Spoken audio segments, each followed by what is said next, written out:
But we begin with senior political correspondent Mike Emanuel and an incredibly rocky start to this convention here in the city that made Rocky famous. Good evening, Mike. Well, Brett, good evening to you. There are signs the Bernie Sanders movement may have outgrown the man, with Sanders himself struggling to get his diehard supporters to support party unity. Even though Debbie Wasserman Schultz resigned as DNC chair yesterday, she was still supposed to gavel this convention into session about 90 minutes ago. But after a rough reception from her home state delegates, Wasserman Schultz backed off. Florida is the most significant battleground state, and will make sure that Hillary Clinton is elected president of the United States of America.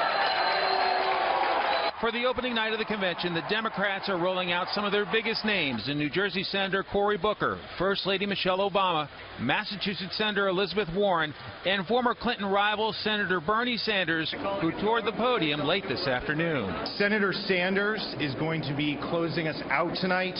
He is going to be talking about how we are stronger together when we join forces as a party to take on the rigged system and get this economy working for everyone. Hell no, DNC, we want Hillary. While Sanders may be ready to give peace a chance, it's not clear when his supporters will get on board. We have got to elect Hillary Clinton and Tim Kaine.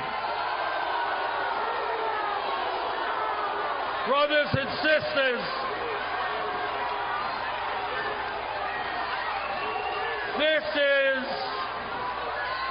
this is the real world that we live in. And the interim chair of the DNC reiterated to Fox Latino she wants to make amends. I've apologized on behalf of the Democratic National Committee for the inappropriate and senseless emails that have come out as a result of a security breach. Clinton's focus today was on battleground North Carolina and selling her qualifications to be president. The person who decides questions of war and peace, life and death.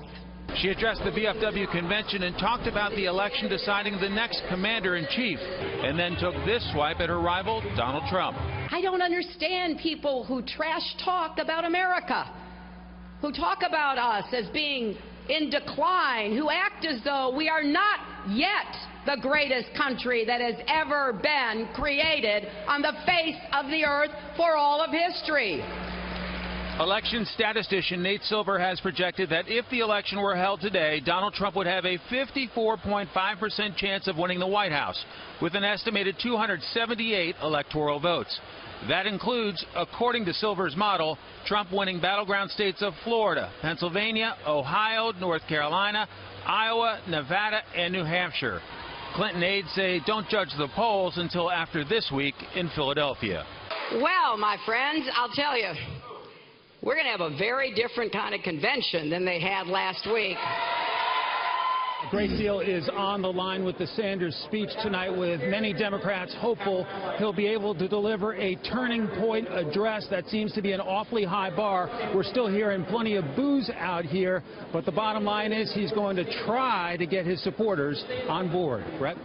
Mike Emanuel with a no TPP sign over his shoulder, Trans-Pacific Partnership, the trade deal.